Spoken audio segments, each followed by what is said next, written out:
जय हिंद साथियों, नमस्कार। आज कुछ सवाल आप लोगों के लिए लेकर आया हूं, जैसे कि हाल ही में राजस्थान में कामधेनु डेयरी योजना की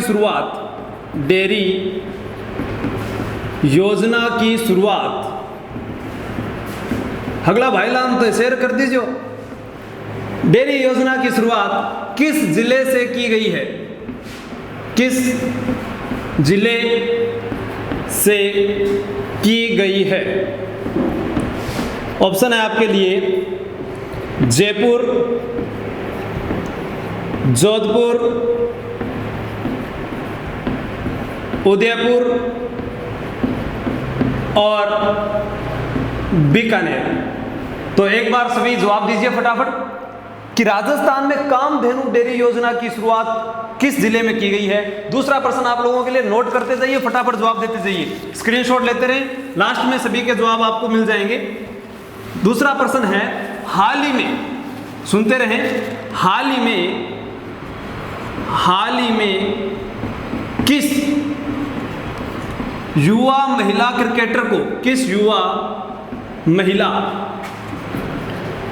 क्रिकेटर को अर्जुन अवार्ड से सम्मानित किया गया है? अर्जुन अवार्ड से सम्मानित किया गया है। ऑप्शन है स्मृति मंधाना, मिताली राज,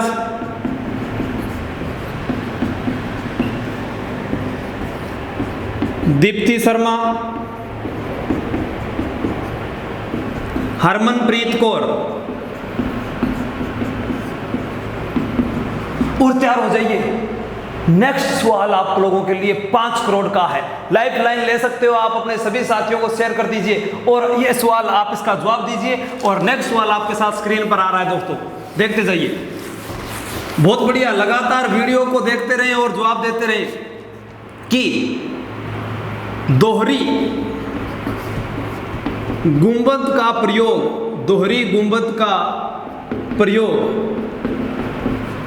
सर्वप्रथम किस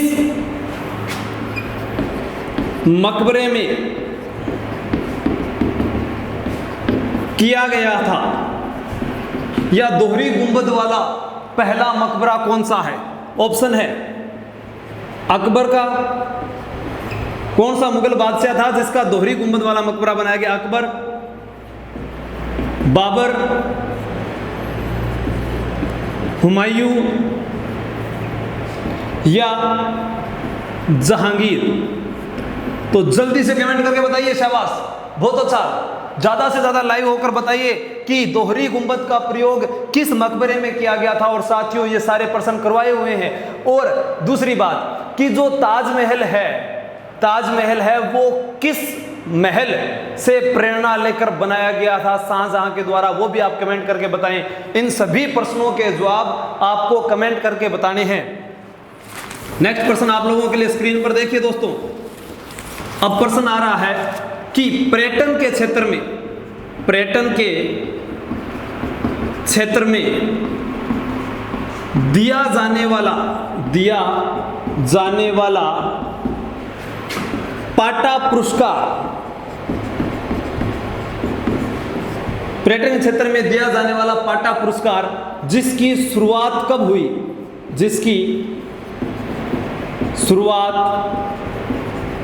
हुई? बताइए, आपके सामने ऑप्शन है 1982, 1983, 1984 और 1985। जल्दी से बताइए, 1982, 83, 84, 85 आप लोगों को ही करके बताना है। साथियों आप जानते हो डिजिटल बोर्ड मेरे पास नहीं है, जैसी सुविधा है वैसे ही खड़ा हूं और आपको भी डटना है और जवाब देना है और अपने साथियों को शेयर करना है। तो पर्यटन के क्षेत्र में दिया जाने वाला पाटा पुरस्कार, एक बात और ध्यान रख लेना कि राजस्थान के अंदर जो अपने पर्यटन क्षेत्र है उसके अंदर पुलिस की तैनाती जो की गई थी, सबसे पहले जो पुलिस तैनाती करने वाला राज्य था वो भी राजस्थान है। ठीक है, ध्यान रखना। नेक्स्ट प्रश्न आप लोगों के लिए स्क्रीन पर है, जल्दी से नोट करते रहें और लिखते जाए, बताते रहें, जवाब देते रहें कि राणा सांगा को सैनिकों का भग्नावशेष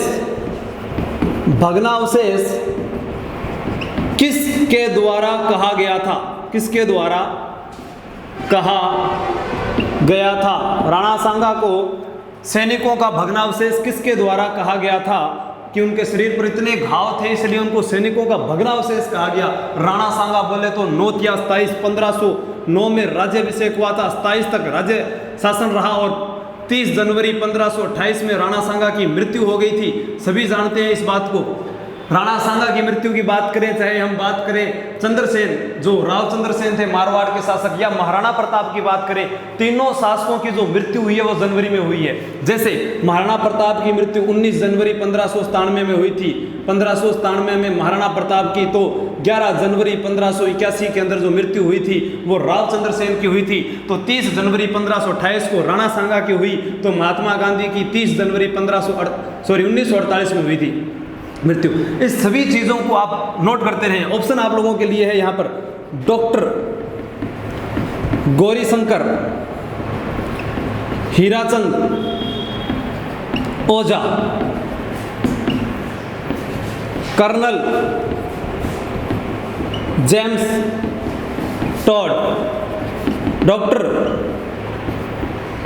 गोपीनाथ शर्मा, डॉक्टर दशरथ शर्मा। और इस प्रश्न का जवाब आप लोगों ने बिल्कुल सही दिया है। अब दोबारा मैं आप लोगों से सवाल करने जा रहा हूं। ऑप्शन यही है, A B C D, option यही 4 हैं आप लोगों के लिए। लेकिन सवाल बदल चुका है दोस्तों। सवाल है कि मारवाड़ में किस शासक को कान का कच्चा शासक कहा जाता है? मारवाड़ में किस शासक को कान का कच्चा शासक बताया है?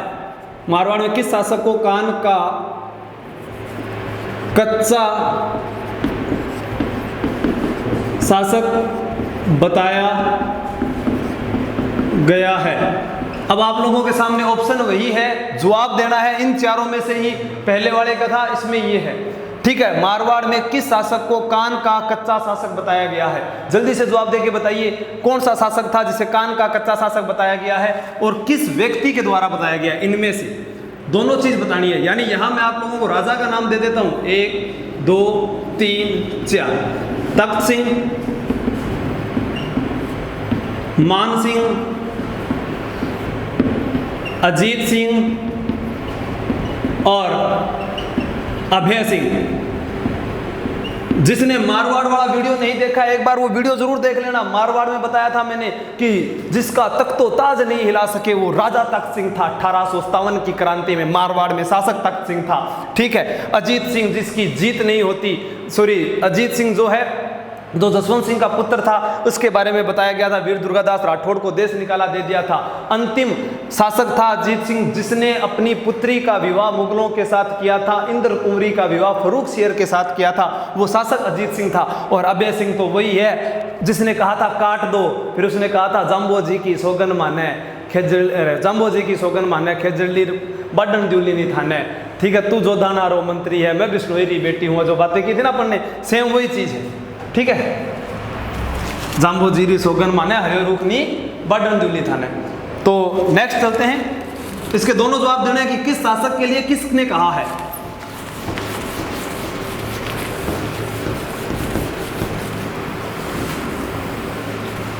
अब नेक्स्ट प्रश्न है दोस्तों, आपके सामने स्क्रीन पर बने रहिए कि पिछोला झील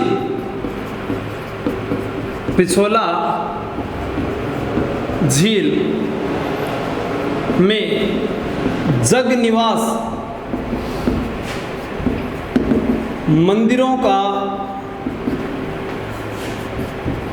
निर्माण किसने करवाया? ऑप्शन 1 है जगत सिंह प्रथम, जगत सिंह प्रथम, जगत सिंह द्वितीय, करण सिंह, और 3 नंबर हो गया। 4 नंबर है जय सिंह, महाराणा जय सिंह। तो आप इसका स्क्रीनशॉट लेते रहें और बताते रहें कि जग निवास मंदिरों का निर्माण किसने करवाया है, जगत सिंह ने करवाया है या किसने करवाया है, ठीक है। और यहाँ पर आपको यह भी बताना है कि जो पिछोला झील है, यहाँ जग निवास मंदिरों के अलावा जगमोहन या प्रश्न आ जाए कि यहीं पर मोहन मंदिर या रूप सागर तालाब, मोहन मंदिर या रूप सागर तालाब का निर्माण भी उसी व्यक्ति ने करवाया है जिसने जग निवास मंदिरों का निर्माण करवाया है। तो दोनों चीज नोट कर लीजिए, मोहन मंदिर को निर्माण कौन करवायो, रूप सागर को कौन करवायो। नेक्स्ट पर्सन की ओर बढ़ूं मैं, ठीक है। स्क्रीनशॉट लेते रहे और फटाफट जवाब देते रहे, अपने दोस्तों को शेयर करते रहे, बने रहे, क्योंकि आपको यहाँ डटना है। मैंने कहा बस रुकना है। जो लोगों ने 6 साल में किया वो 6 महीने में करना है, जो 6 महीने वाला कार्य है वो 6 दिन में करना है, और 6 दिन वाला कार्य है जो 6 घंटों में करना है। नेक्स्ट क्वेश्चन है कि झोटिंग भट्ट व धनेश्वर भट्ट संस्कृत के प्रख्यात विद्वान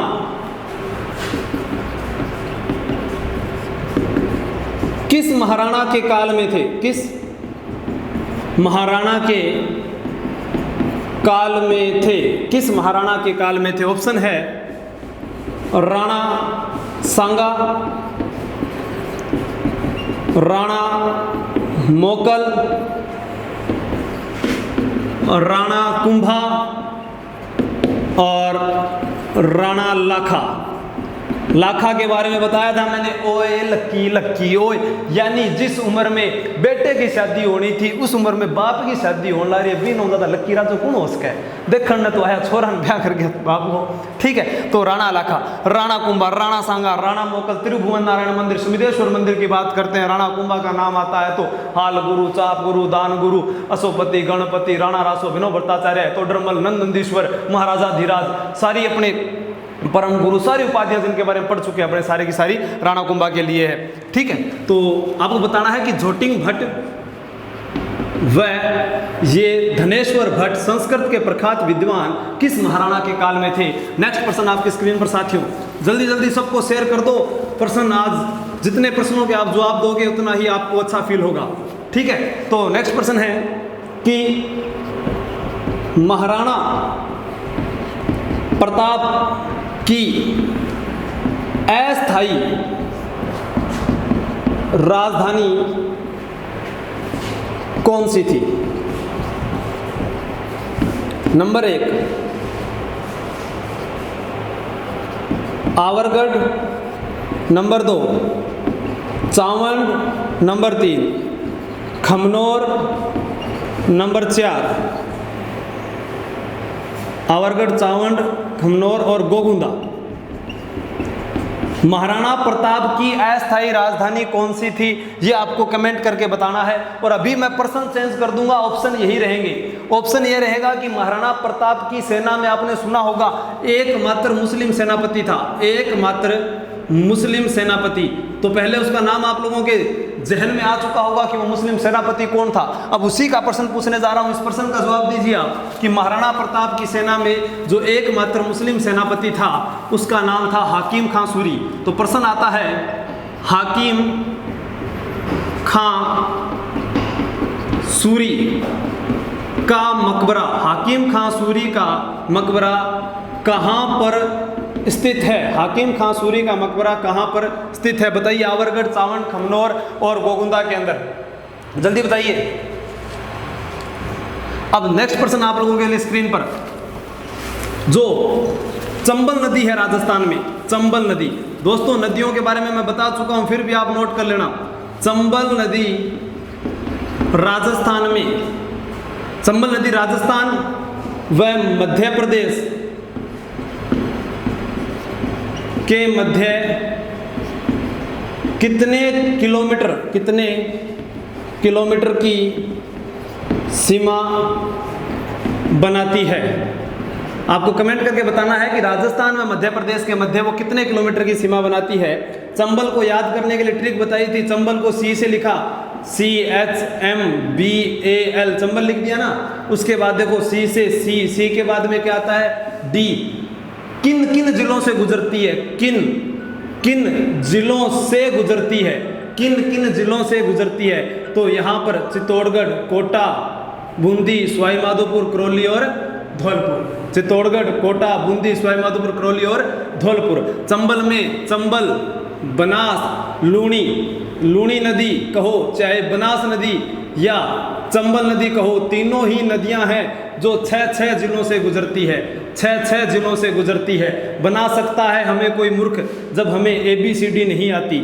और RTS ये हो जाएगा दोस्तों बनास नदी का अफवाह तंत्र का जो क्रम है। राजसमंद, चित्तौड़गढ़, भीलवाड़ा, अजमेर, टोंक, सवाई माधोपुर। यानी बना सकता है हमें कोई मूर्ख जब हमें ABC नहीं आती और उसको याद करना है RTS। तो राजसमंद, चित्तौड़गढ़, भीलवाड़ा, अजमेर, टोंक, सवाई माधोपुर। और दूसरी बच गई लूणी नदी। घर में अपन को नमक खावा भी, नमक ने क्या बोला?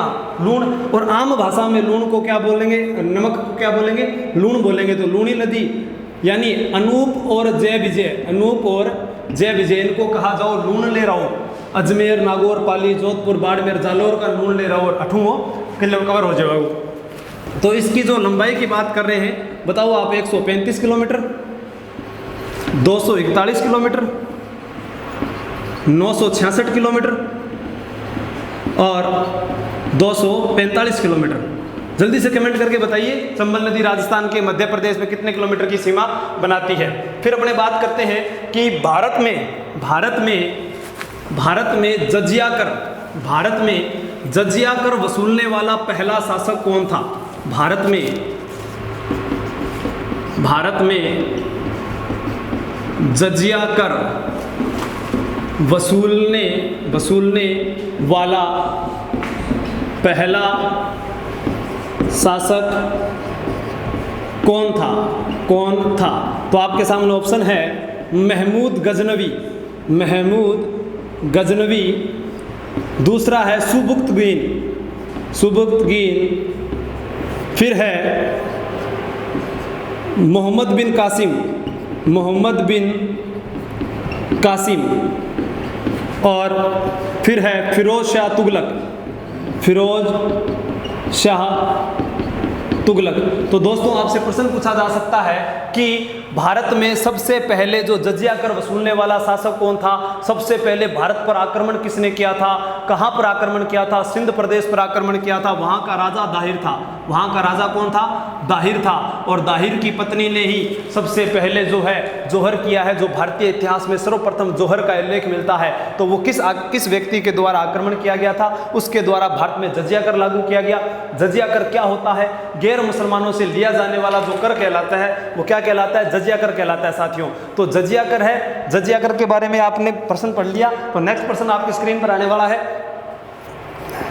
कि बारात का स्वागत करने के बाद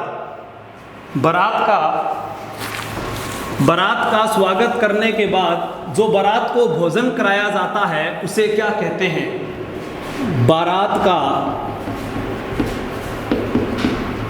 स्वागत करने के बाद जो बारात को भोजन करवाया जाता है उसे क्या कहते हैं? तो आप लोगों को जवाब देना है बत्तीसी नूतना, कुंवारी जान का भात, सीमंतोनयन या हमेलो।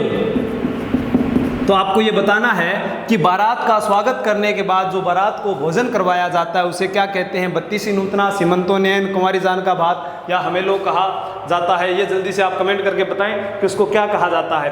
फिर बताते हैं कि कुतुब मीनार जो है, कुतुब मीनार है उसका जो मुख्य प्रवेश द्वार है, जैसे हमसे पूछा गया कि जो सवाई माधोपुर है रणथंभौर उसके बारे में कि उसका प्रवेश द्वार कौन सा है, उसी प्रकार कुतुब मीनार का मुख्य प्रवेश दरवाज़ा कौन सा है, मुख्य प्रवेश दरवाज़ा कौन सा है, कुतुब मीनार का मुख्य प्रवेश दरवाज़ा कौन सा है। हमसे प्रश्न पूछा जा सकता है भारत की पहली मस्जिद कौन सी है, तो कुव्वत उल इस्लाम मस्जिद है, कुव्वत उल इस्लाम। कुतुब मीनार जो है इसका प्रयोग सबसे पहले अजान के रूप में किया जाता था, कुतुबुद्दीन ऐबक के द्वारा शुरू करवाया गया। लेकिन मैं यहाँ प्रश्न कर रहा हूँ कि इसका मुख्य प्रवेश दरवाज़ा क्या कहलाता है, तो कुतुबी दरवाज़ा,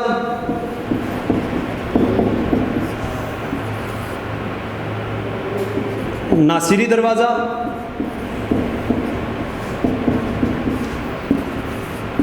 अलाई दरवाज़ा या नौलखा दरवाज़ा या अपने इसको यहाँ जो अलाई दरवाज़ा नासिरी दरवाज़ा इसको कह सकते हैं जन्नती दरवाज़ा। अब आपको बताना है, चार ऑप्शन आपके सामने है कि कुतुब मीनार का मुख्य प्रवेश द्वार क्या, मुख्य जो दरवाज़ा है प्रवेश दरवाज़ा वो क्या कहलाता, द्वार की एक ही बात है। ठीक है, नेक्स्ट प्रश्न की अपने बात करते हैं। नोट कर लिया क्या इसको, कितना प्रश्न हो गया जल्दी बताओ, क्या टाइम होगा। ठीक है, तो नेक्स्ट प्रश्न की अपने बात करते हैं कि गणगौर का त्योहार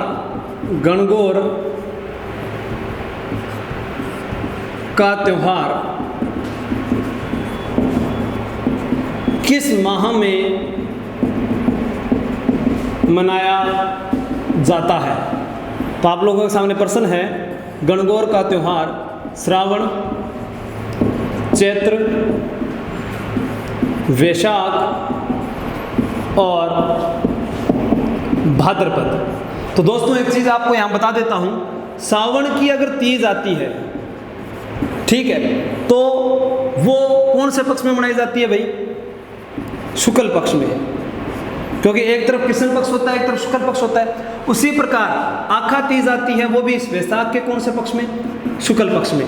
हरतालिका तीज आती है वो भी भाद्रपद के कौन से पक्ष में, शुक्ल पक्ष में। उसी प्रकार चैत्र महीने में जो गणगौर का त्योहार आता है वो भी कौन से पक्ष में मनाया जाता है, शुक्ल पक्ष में।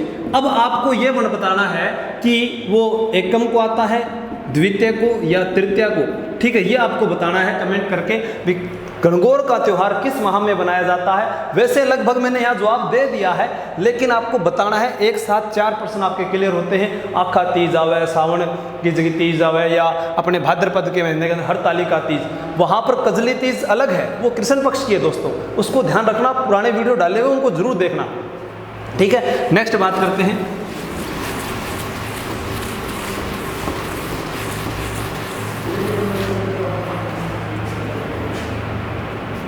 सिजदा व पायबोस प्रथा की शुरुआत किस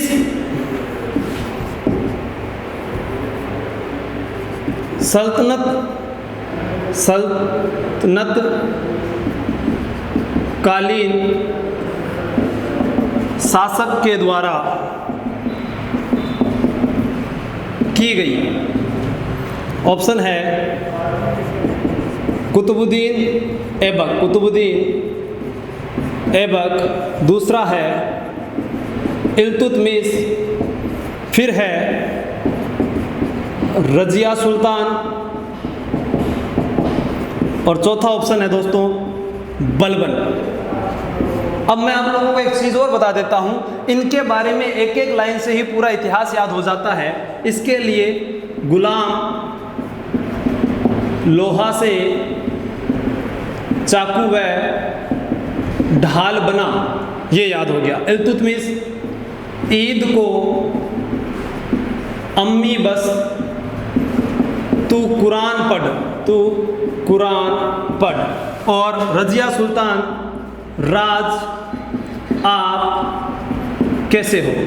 अरे ए मुंह में जो पेन ले रखे बाहर काटो, मुंह में पेन क्या ले रखे, ध्यान दो क्लास में, बैठे बैठे बता लग रहे होते तो इधर ध्यान दो, टीवी ना चलाओ, मोबाइल को ध्यान रखो पूरा, यहाँ पूरा इधर ध्यान होना चाहिए। मुंह में पेन ले रखे है, कापी में लिखण कौन लग रहा तारा हो रहा की है कि तो समझाऊं थान में कहीं समझो ही को नहीं है, पूरा दिन मोबाइल टेलीग्राम व्हाट्सएप, अरे तो भी एक्टिव को नहीं होनो सोना बाबू सगे अटे ध्यान दो।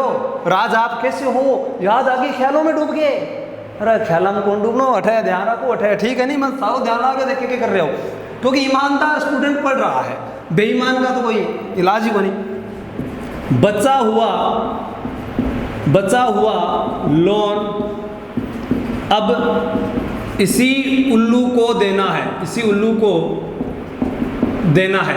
यानी ये 4 लाइन अगर आपको याद है तो ये गुलाम वंश के शासक, सल्तनत काल के शासक आपको याद है, लेकिन यहाँ बताना है सिजदा व पायबोस प्रथा की शुरुआत किस शासक के द्वारा की गई थी। ठीक है, नेक्स्ट प्रश्न, स्क्रीनशॉट फटाफट ले लो, बात ना करो बस,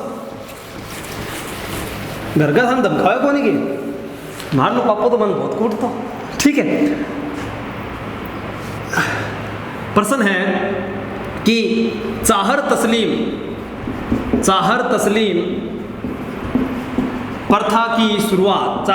प्रथा की शुरुआत किस मुगल बादशाह द्वारा की गई? बाबर, हुमायूं, जहांगीर, शाहजहां।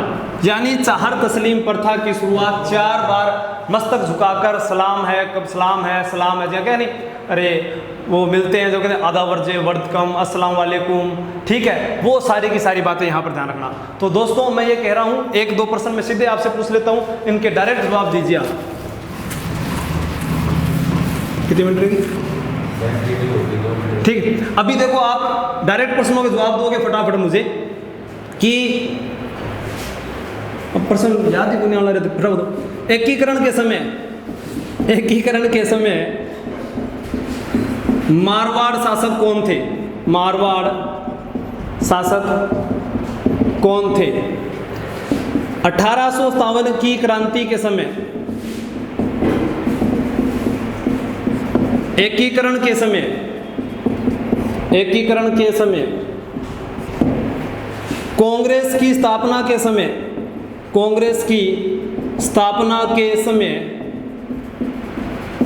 इंग्लैंड के प्रधानमंत्री कौन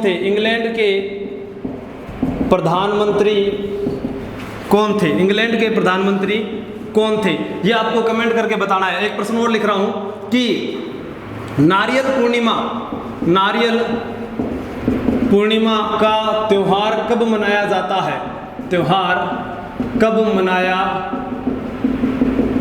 है? खेजड़ी दिवस कब मनाया जाता है?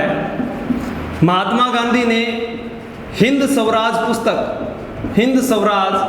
पुस्तक किस वर्ष लिखी थी? तो दोस्तों अपने साथियों को वीडियो शेयर कर देना, बैटरी लो हो चुकी है तो वीडियो बनाए को नहीं थाने, ईमानदारी सच्ची बात बता दूं, और पसीना में हाल बुरा हो गया है तो थे भी ध्यान रखियो, पढ़ाई करो बढ़िया तरीका और माँ बाप को सपनों पूरा करना है, ई तरीका में लाग्यो रहना है। हगला ने मेरी और राम राम, घनी खमा घनी, जय हिंद जय भारत।